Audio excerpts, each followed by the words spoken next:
Access UTV. Today we are at Coos Bay at UTV Takeover.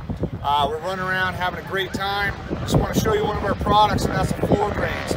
We've been getting a lot of calls basically about how they work. The new ES supposedly has a hole in it, so I kind of want to show you why you should still have the drains and why they're just a good investment. So you got a gallon of water because there's no hoses out here, but the floors are covered in sand because it's Coos Bay. So basically, want to show you how it works.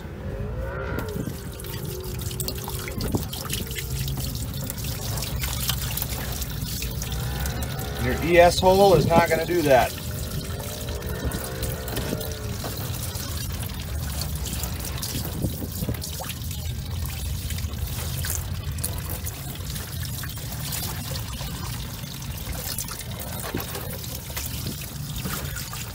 And that's a clean floor.